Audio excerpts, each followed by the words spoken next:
Chapter 5. And they came over unto the other side of the sea, into the country of the Gadarenes. And when he was come out of the ship, immediately there met him out of the tombs a man with an unclean spirit, who had his dwelling among the tombs, and no man could bind him, no, not with chains, because that he had been often bound with fetters and chains, and the chains had been plucked asunder by him, and the fetters broken in pieces, neither could any man tame him. And always night and day he was in the mountains, and in the tombs, crying, cutting himself with stones. But when he saw Jesus afar off, he ran and worshipped him, and cried with a loud voice, and said, What have I to do with thee, Jesus, thou Son of the Most High God? I adjure thee by God that thou torment me not. For he said unto him, Come out of the man, thou unclean spirit. And he asked him, What is thy name? And he answered, saying, My name is Legion, for we are many. And he besought him much that he would not send them away out of the country. Now there was there nigh unto the mountains a great herd of swine feeding. And all the devils besought him, saying, Send us unto the swine, that we may enter into them. And forthwith Jesus gave them leave. And the unclean spirits went out and entered into the swine, and the herd ran violently down a steep place into the sea. They were about 2,000, and were choked in the sea. And they that fed the swine fled, and told it in the city and in the country. And they went out to see what it was that was done. And they come to Jesus, and see him that was possessed with the devil, and had the legion, sitting and clothed, and in his right mind. And they were afraid. And they that saw it told them how it befell to him that was possessed with the devil, and also concerning the swine. And they began to pray him to depart out of their coasts.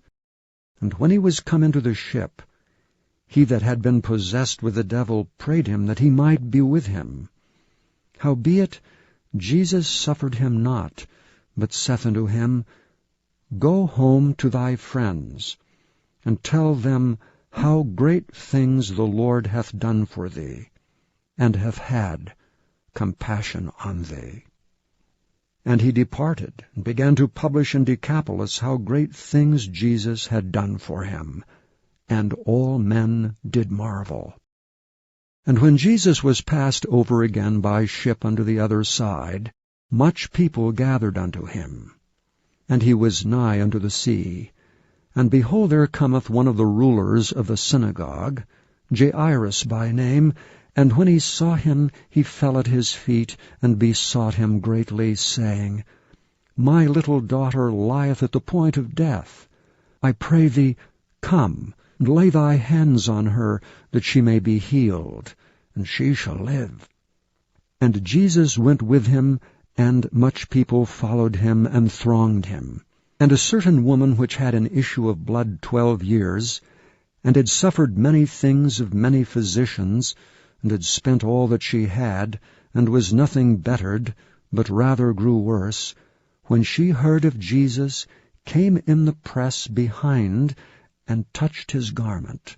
For she said, If I may touch but his clothes, I shall be whole. And straightway the fountain of her blood was dried up, and she felt in her body that she was healed of that plague. And Jesus immediately, knowing in himself that virtue had gone out of him, turned him about in the press, and said, Who touched my clothes?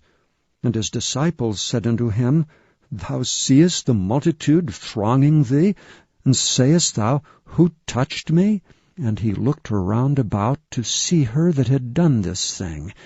But the woman, fearing and trembling, knowing what was done in her, came and fell down before him, and told him all the truth. And he said unto her, Daughter, thy faith hath made thee whole. Go in peace, and be whole of thy plague. While he yet spake, there came from the ruler of the synagogue's house certain which said, Thy daughter is dead. Why troublest thou the Master any further? As soon as Jesus heard the word that was spoken, he saith unto the ruler of the synagogue, Be not afraid, only believe. And he suffered no man to follow him, save Peter, and James, and John, the brother of James. And he cometh to the house of the ruler of the synagogue, and seeth the tumult, and them that wept and wailed greatly. And when he was come in, he saith unto them, Why make ye this ado, and weep? The damsel is not dead, but sleepeth. And they laughed him to scorn. But when he had put them all out, he taketh the father and the mother of the damsel, and them that were with him, and entereth in where the damsel was lying.